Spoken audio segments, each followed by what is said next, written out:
Hello everyone, welcome to Reddy chemistry classes. तो आज के सेशन में डिस्कस करने वाले टॉपिक है atomic spectra.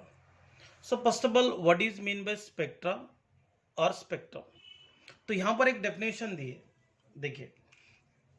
Spectrum is the impression produced on A screen when radiation of a particular wavelength और analysed through a prism. देखिए, मैं आपको समझा देता हूँ। मतलब अब लोग ऑब्जर्वेशन किया होगा, रेनबो फॉर्मेशन। तो जब बारिश होने के बाद कभी कभी रेनबो फॉर्मेशन होता है। एक्चुअली रेनबो कैसा फॉर्मेशन होगा? सन के द्वारा रिलीज होने वाले एक व्हाइट लाइट रेडिएशन, सन के द्वारा रिलीज होने वाले white light radiation water droplet के थ्रू पास होने के वजह से व्हाइट लाइट रेडिएशन को वाटर ड्रॉपलेट ने क्या करता है, सब सीरीज ऑफ कलर लेंस के फॉर्म में स्प्लिट करता है। तो वो सीरीज ऑफ कलर लेंस जो भी होता है वो कलेक्टिवली कॉल्ड स्पेक्ट्रा और स्पेक्ट्रम। मतलब व्हाइट लाइट रेडिएशन को प्रिज्म के द्वारा पास करने के बाद series of colour lens produce होते हैं, वो सीरीज ऑफ कलर लेंस को स्पेक्ट्रा और स्पेक्ट्रम बोलेंगे। और ये जनरली ये स्पेक्ट्रा टू टाइप्स पे रहते हैं। एमिशन स्पेक्ट्रा, और इसको एमिशन स्पेक्ट्रम भी बोलते हैं। सेकंड इज अब्जॉर्प्शन स्पेक्ट्रम और absorption spectrum. First of all upon discuss करेंगे एमिशन स्पेक्ट्रम के बारे में। ओके ना? मतलब एमिशन स्पेक्ट्रम बोले तो आप सीधा सीधा समझ लो, emission of a light radiation के द्वारा मिला हुआ स्पेक्ट्रम को जनरली एमिशन स्पेक्ट्रम बोलेंगे। फिर कैसा बनता है? फॉर एग्जाम्पल, सन के द्वारा प्रोड्यूस होने वाले व्हाइट लाइट रेडिएशन और गैसेस और सम केमिकल सब्सटेंसेस को इलेक्ट्रिक आर्क और बंसन फ्लेम के द्वारा हीट करने के वजह से वो एक्साइटेड स्टेट में जाता है। इसका मतलब लोअर एनर्जी लेवल से हायर एनर्जी लेवल में जाता है। तो एक्साइटेड स्टेट में जाने के बाद वो जितना एनर्जी को ऑब्जर्व किए थे वो एनर्जी को क्या करेंगे, लाइट रेडिएशन के फॉर्म में रिलीज करता है।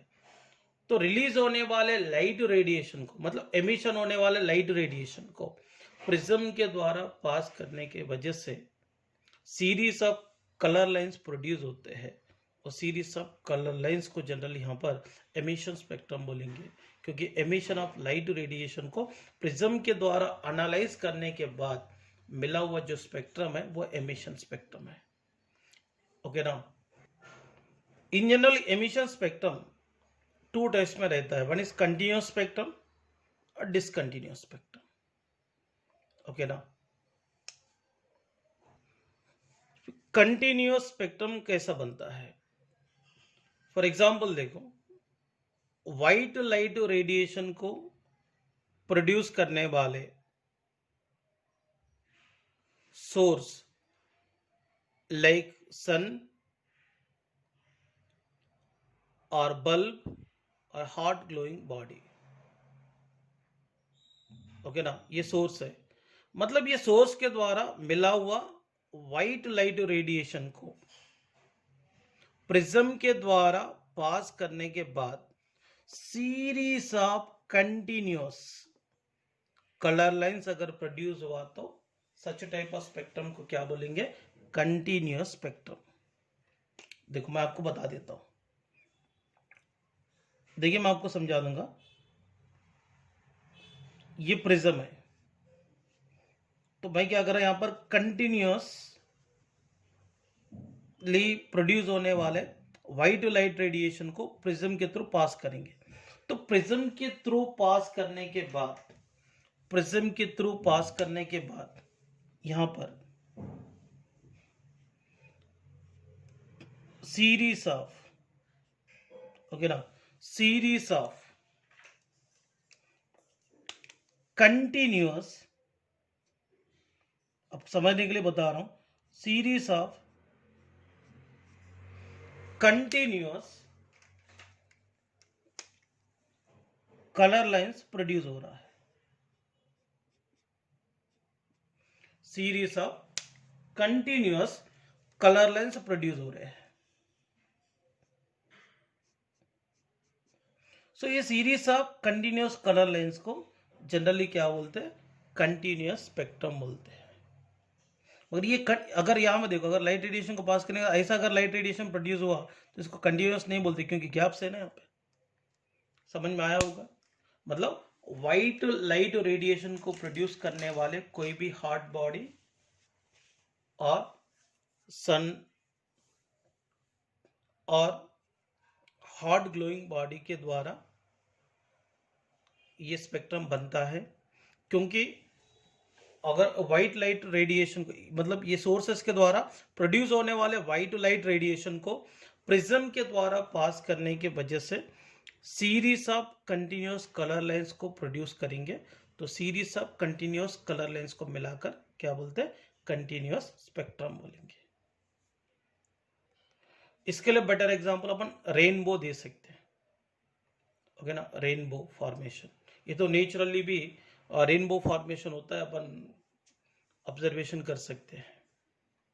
अभी उस कहीं पे ऑब्जर्वेशन करेंगे तो कभी कभी रेनबो का फॉर्मेशन दिखता है। रेनबो का आप ऑब्जर्वेशन करो, वो सीरीज सब कंटिन्यूअस लाइंस वहां पे रहता है, वो भी एक कंटिन्यूअस स्पेक्ट्रम है, वो भी एक कंटिन्यूअस स्पेक्ट्रम है। नेक्स्ट डिसकंटिन्यूअस स्पेक्ट्रम के बारे में डिस्कस करेंगे। तो डिसकंटिन्यूअस स्पेक्ट्रम कैसे बनते हैं, देखो मैं आपको बताना चाहता हूं। अभी ये सैंपल ऑफ गैस है,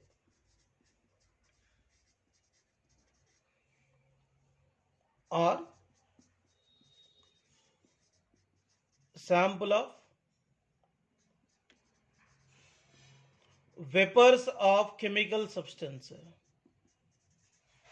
वेपर्स ऑफ केमिकल सब्सटेंस है, ओके ना।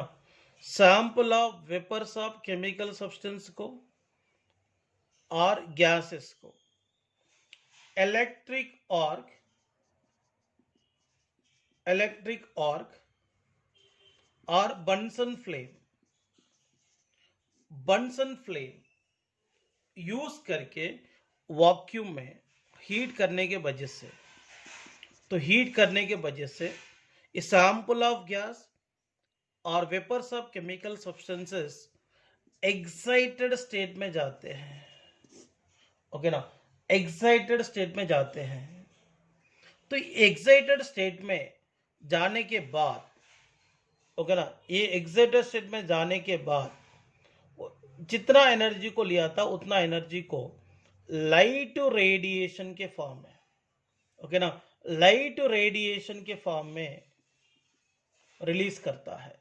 और लाइट रेडिएशन को, इसके द्वारा रिलीज होने वाले लाइट रेडिएशन को प्रिज्म के द्वारा पास करने के वजह से series of limited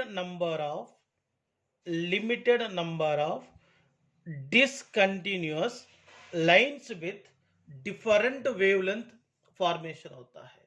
such type of spectrum को क्या बोलते हैं, डिसकंटिन्यूअस स्पेक्ट्रम बोलते हैं। और इसके लिए बेटर एग्जांपल होता है हाइड्रोजन एमिशन स्पेक्ट्रम। एक्चुअली वो टॉपिक पढ़ने के लिए अपन ये पूरा डिस्कस कर रहे हैं। देखिए, when gases or vapors of a chemical substances are heated in an electric or in Bunsen flame, comma, light is emitted. If the ray of this light is passed through a prism, the series of different wavelength of limited number of lines are obtained is called discontinuous spectrum or line spectrum. The better example for this discontinuous spectrum is hydrogen emission spectrum. Next one is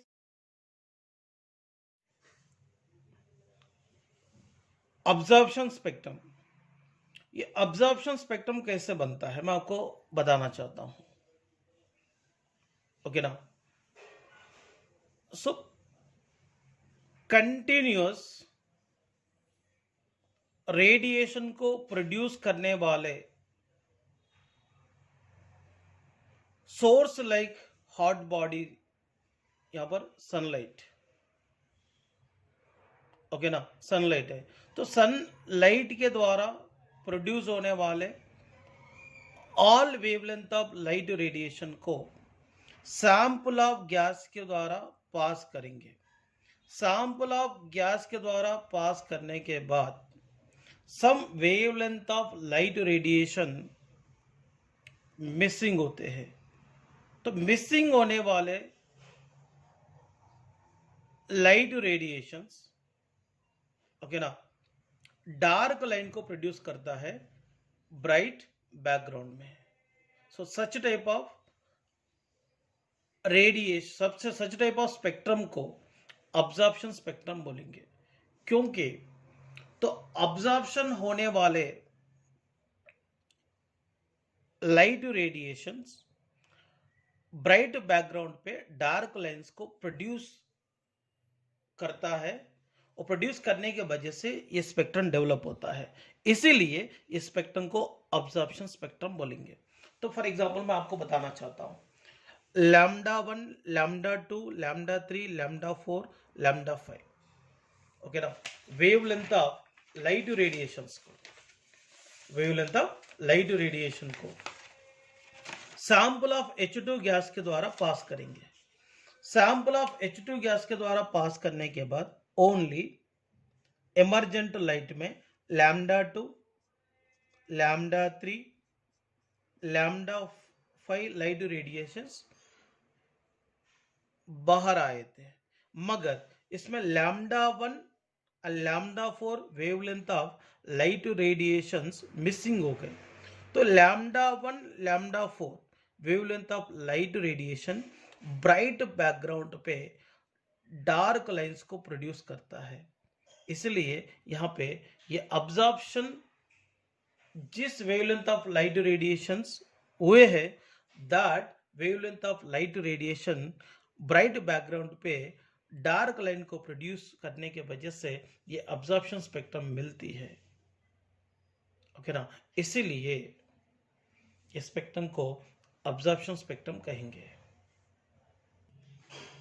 okay बच्चों, और यहाँ पे hydrogen emission spectrum के बारे में discuss करेंगे। सबसे पहले मैं आपको क्लियर करना चाहता हूँ, हाइड्रोजन एमिशन स्पेक्ट्रम एक डिसकंटिन्यूअस स्पेक्ट्रम है, और डिसकंटिन्यूअस स्पेक्ट्रम का और एक नाम है लाइन स्पेक्ट्रम है। पहले ये बात क्लियर कर लो, hydrogen emission spectrum is a discontinuous emission spectrum और लाइन स्पेक्ट्रम। पहला पॉइंट क्लियर हो गया। तो ये कैसे बनता है, देखिए, सैंपल ऑफ हाइड्रोजन गैस को, देखिए मैं आपको समझा देता हूं। यह हाइड्रोजन गैस है, इसमें ये वैक्यूम समझ लो। ये सैंपल ऑफ हाइड्रोजन गैस को इलेक्ट्रिक आर्क और बंसन फ्लेम यूज करके हीट करेंगे वैक्यूम में H2 गैस को। करने के बाद H2 gas generally lower energy level में से, H2 गैस बता रहा हूं, हायर एनर्जी लेवल में जाता है। या हायर एनर्जी लेवल को क्या बोलेंगे, एक्साइटेड स्टेट बोलेंगे। तो ये एक्साइटेड स्टेट में जाने के बाद हाइड्रोजन गैस क्या करेंगे, लाइट रेडिएशन को एमिशन करता है। ये एमिशन करने वाला लाइट रेडिएशन है ब्लूइश लाइट रेडिएशन है। ये ब्लूइश लाइट रेडिएशन को प्रिज्म के द्वारा पास करने के बाद, प्रिज्म के द्वारा पास करने के बाद, प्रिज्म के द्वारा पास करने के बाद डिफरेंट वेवलेंथ रहने वाले limited number of series of lines produce होते हैं। ये सीरीज ऑफ लाइंस को मिलाकर यहाँ पर हाइड्रोजन स्पेक्ट्रम बोलेंगे। और इसमें मिलने वाले series of lines ultraviolet, okay ना, ultraviolet, visible and IR regions में अवेलेबल होते हैं, ओके ना। और इसमें रहने वाले सीरीज ऑफ लाइंस का भी एक सेपरेट नाम रखे थे, Lyman series, बामर series, passion series, Brackett series, P fund series, और इसका अलावा और एक भी रहता हम्प्रे, बट इसको ज्यादा यूज नहीं करते, हम्प्रे सीरीज बोल के रहता है। इसमें ये स्पेक्ट्रम के बारे में और आगे भी डिस्कस करेंगे। देखिए, सैंपल ऑफ हाइड्रोजन गैस को इलेक्ट्रिक आर्क, बंसन फ्लेम को यूज करके तो वैक्यूम में हीट करने के वजह से sample of hydrogen gas heat energy को लेकर ग्राउंड स्टेट में से एक्साइटेड स्टेट में जाता है। एक्साइटेड स्टेट में जाने के बाद वो एनर्जी को ब्लूइश लाइट रेडिएशन के फॉर्म में रिलीज करेंगे। दैट ब्लूइश लाइट रेडिएशन को प्रिज्म के द्वारा एनालाइज किया तो मतलब ये हाइड्रोजन एमिशन स्पेक्ट्रम इस तरीके से मिलता है। देखिए, यहां पर हाइड्रोजन गैस कोई भी हायर एनर्जी लेवल से फर्स्ट हायर एनर्जी लेवल में आया तो इसको लाइमन सीरीज बोलेंगे। तो मतलब ये फर्स्ट का हायर एनर्जी लेवल सेकंड भी हो सकता है, थर्ड भी हो सकता है, फोर्थ भी हो सकता है, फिफ्थ भी हो सकता है, सिक्स भी हो सकता है। मतलब sample of hydrogen gas higher energy level में जाने के बाद एनर्जी को ब्लूइश लाइट रेडिएशन के फॉर्म में रिलीज करके लोअर एनर्जी लेवल में आएगा। ओके ना। अगर वो हाइड्रोजन गैस कोई भी हायर एनर्जी लेवल से अगर फर्स्ट एनर्जी लेवल में आया तो इसको लाइमन सीरीज बोलेंगे। मतलब ये यूवी रीजन में रहने वाले सारे स्पेक्ट्रल लाइंस को अपन लाइमन सीरीज कहेंगे। ओके ना। अगर कोई भी हायर एनर्जी लेवल से सेकंड एनर्जी लेवल में आया तो इसको बाल्मर सीरीज बोलेंगे। मतलब ये सब विजिबल रीजन में रहता है। और एनी हायर एनर्जी लेवल से थर्ड हायर एनर्जी लेवल में आया तो पैशन सीरीज बोलेंगे, नियर आईआर रीजन में रहता है। और फोर्थ एनर्जी लेवल में रहा तो ब्रैकेट सीरीज है, मिडिल आईआर में रहता है। फिफ्थ एनर्जी लेवल में आया तो पी फंड सीरीज है, दैट इज फॉर आईआर में रहता है। ओके ना। लाइमन, बाल्मर, पैशन, ब्रैकेट, फीपन, ये पूरा different wavelength of series of lines है। इसको मिलाकर हाइड्रोजन एमिशन स्पेक्ट्रम बोलेंगे। ये लाइन्स को देकर टेंशन मत लो। ये फर्स्ट के लिए हायर एनर्जी लेवल क्या हो सकता है, सेकंड भी हो सकता, थर्ड भी हो सकता, फोर्थ भी हो सकता, फिफ्थ भी हो सकता, सिक्स भी हो सकता है। मतलब वो सिक्स लेवल से फर्स्ट में आया, फिफ्थ लेवल से फर्स्ट में आया, फोर्थ लेवल से फर्स्ट में आया, तो थर्ड से फर्स्ट में आया, सेकंड से फर्स्ट में आया, तो इसको लाइमन सीरीज ही बोलेंगे। बाल्मर कब होगा, सिक्स कोई भी हायर एनर्जी लेवल से सेकंड में आया तो बाल्मर, थर्ड में आया तो पैशन, फोर्थ में आया तो ब्रैकेट, फिफ्थ में आया तो पीफन। अभी आप बाल्मर में क्या चांस रहता, ये सेकंड में है तो इसका हायर एनर्जी लेवल क्या हो सकता, थर्ड, फोर्थ, फिफ्थ, सिक्स। ये पैशन थर्ड में है तो इसका हायर एनर्जी लेवल क्या हो सकता, फोर्थ, फिफ्थ, सिक्स। ब्रैकेट का हायर एनर्जी लेवल क्या हो सकता, फिफ्थ एंड सिक्स। और यहाँ पे पी फंड का higher energy level six, seventh, eighth ऐसा हो सकता है। ओके ना। ये बात क्लियर हो गया होगा। ये पूरा हाइड्रोजन एमिशन स्पेक्ट्रम है। इसमें क्वेश्चन डायरेक्ट भी आते हैं। सो बाल्मर सीरीज कौन से रीजन में है, और पैशन सीरीज कहां पर है, ब्रैकेट सीरीज कहां पर है, फीफंड सीरीज कहां पर है, लाइमन सीरीज कहां पर है, ये ऐसा क्वेश्चन आ सकता है। Please don't neglect. ओके ना। तो इसको मैं और एक बार शॉर्ट में समझा देता हूं। सैंपल ऑफ हाइड्रोजन गैस को इलेक्ट्रिक और बंसन फ्लेम के द्वारा हीट करने के वजह से एक्साइटेड स्टेट में जाकर एनर्जी को ब्लूइश लाइट के फॉर्म में रिलीज करेंगे, और ब्लूइश लाइट को प्रिज्म के द्वारा एनालाइज करने के बाद द डिफरेंट वेवलेंथ रहने वाले limited number of series of lines को प्रोड्यूस करेंगे। वो series of lines UV visible IR region में रहते हैं, और ये सीरीज ऑफ लाइंस का भी सेपरेट नाम रखा था, लाइमन, बाल्मर, पैशन, ब्रैकेट, पीफन। पहला एनर्जी लेवल में आया तो लाइमन, सेकंड में आया तो बाल्मर, थर्ड में आया तो पैशन, फोर्थ में आया तो ब्रैकेट, और फिफ्थ में आया तो फीपन, सिक्स में आया तो हम्प्रे बोल के रहता। यहाँ पे इसलिए नहीं दिखा, इसको ज्यादा डिस्कस करने की गरज नहीं है। प्लीज देखिए बच्चों, और ये काफी इंपॉर्टेंट है फॉर्मूलाज। अगर स्पेक्ट्रम में मिलने वाले स्पेक्ट्रल लेंस को कैलकुलेट करने के लिए यहाँ पे सेपरेट फॉर्मूला दिए। यहाँ पे देखो, number of spectral lines when electron jump from nth orbit to ground state. कोई भी हाइयर एनर्जी लेवल से ग्राउंड स्टेट में आया तो नंबर ऑफ स्पेक्ट्रल लाइन्स को फाइंड करने के लिए फॉर्मूला है, that is number of spectral line is equal to n into n minus 1/2। n बोले तो ऑर्बिट और शेल। सेकंड है number of spectral lines when electron jump from n2 to n1 स्टेट। इसमें देखिए, number of spectral line is equal to n2 minus n1 into n2 minus n1 plus 1/2। ये कब, अगर n2 मतलब कोई भी पर्टिकुलर हायर एनर्जी लेवल से लेकर particular lower energy level mention किया तो ये फॉर्मूला यूज करना है। तो n2 minus n1 into n2 minus n1 plus 1/2। n1 बोले तो लोअर ऑर्बिट है, n2 बोले तो हायर ऑर्बिट है। अगर स्पेक्ट्रल लेंस का वेव नंबर और वेवलेंथ के रिस्पेक्ट में अगर क्वेश्चन आया तो देखिए, wave number of spectral lines can be calculated by using this formula। nu bar is equal to क्या रहता है, 1 by lambda is equal to r into z square 1 by n1 square minus 1 by n2 square। इसको ऐसा भी लिख सकते हैं, nu bar is equal to 1 by lambda is equal to r into z square। इसको क्या लिख सकते हैं, n2 square minus n1 square by n1 square into n2 square। इसमें nu bar is equal to wave number, lambda is equal to wavelength, z is equal to atomic number, n1 बोले तो lower orbit, n2 बोले तो higher orbit, r बोले तो Rydberg constant 109678 centimetre inverse. इसमें ये formula को मतलब वो स्पेक्ट्रम के बारे में इंफॉर्मेशन देने के बाद ये फॉर्मूला दिए हैं और ये फॉर्मूला के रिस्पेक्ट में क्वेश्चन कैसे आते हैं आगे अपन डिस्कस करेंगे।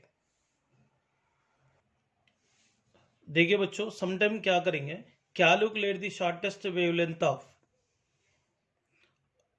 लाइमन सीरीज बोल के पूछा। लाइमन सीरीज बोल तो n1 का वैल्यू पता है अपने को, शॉर्टेस्ट वेवलेंथ की कंडीशन में n2 क्या लेना वो डाउट आता। इसमें n2 इन्फिनिटी रहता, n2 क्या लेने का, इन्फिनिटी लेने का। ये कब इस्तेमाल करना है, कैसे इस्तेमाल करना है मैं बता दूंगा। इनकेस अब अगर लॉन्गेस्ट वेवलेंथ पूछे तो n2 वैल्यू n1 प्लस 1 लेने का, n1 वैल्यू को एक नंबर ऐड करके लेने का। और अगर क्वेश्चन ऐसा है, calculate the longest wavelength of hydrogen atom present in Lyman series बोला। लाइमन सीरीज बोला तो n1 इज इक्वल टू 1 रहता। लॉन्गेस्ट वेवलेंथ की कंडीशन में n2 का वैल्यू क्या रहता, n1 प्लस 1 है, मतलब इसको n1 बोले तो यहाँ पर 1 है, 1 प्लस 1 क्या होगा 2। वो कैसे इस्तेमाल करना आगे अपन डिस्कस करेंगे, ठीक है। सो देखिए, मैं यहाँ पर एक टेबल दिया हूँ, प्लीज इसको कंपलसरी याद रखना पड़ता। स्पेक्ट्रल लाइन्स लिखा हूँ, लाइमन, बाल्मर, पैशन, ब्रैकेट, पीफन। और इसका लाइमन बोले तो n1 का वैल्यू हमेशा 1 ही रहता, बाल्मर बोले तो 2 रहता, पैशन बोले तो 3, ब्रैकेट बोले तो 4, पीफन बोले तो 5। ऑलरेडी मैंने स्पेक्ट्रम में एक्सप्लेन किया था। मगर इसके हाइयर एनर्जी लेवल्स को मैंने रिप्रेजेंट करा n2 को h alpha, h beta, h gamma, h delta. और इसकी जो पहला हाइयर एनर्जी लेवल क्या रहता 2, next third, fourth, fifth, okay ना। और इसका हाइयर एनर्जी लेवल क्या रहता 3, 4, 5, 6। और इसका हाइयर एनर्जी लेवल क्या रहता 4, 5, 6, 7। अगर ये फोर्थ में है तो इसका हाइयर एनर्जी लेवल क्या रहता 5th, 6th, 7th, 8th, 9th, 10th ऐसा। तो फिफ्थ में रहा तो हाइयर एनर्जी लेवल क्या होता है 6th, 7th, 8th, 9th। अगर मान लो समटाइम क्या करेंगे, अगर क्वेश्चन में ऐसा बोलेंगे calculate the wave number of Balmer series, calculate the wave number of hydrogen atom present in H beta line of Balmer series बोल के क्वेश्चन दिया, ओके ना। मतलब n1 तो नो डाउट 2 है, तो n2 H बीटा बोले तो क्या लेने का 4 लेने का। तो दैट टाइप ऑफ क्वेश्चन में ये टेबल काम में आता है। आप इसका टेंशन मत लो, अपन जैसा एक एक टॉपिक के बारे में क्वेश्चन डिस्कस करते हैं ना, वैसे ही ये कंसेप्ट क्लियर होते रहेंगे, ठीक है बच्चों। ये टॉपिक को एक बार अच्छी तरह से रीड कर लो, देन इसके बाद अपन इसकी बेसिस पे क्वेश्चन किस तरीके से पूछेंगे और डिस्कस करेंगे। Thank you students.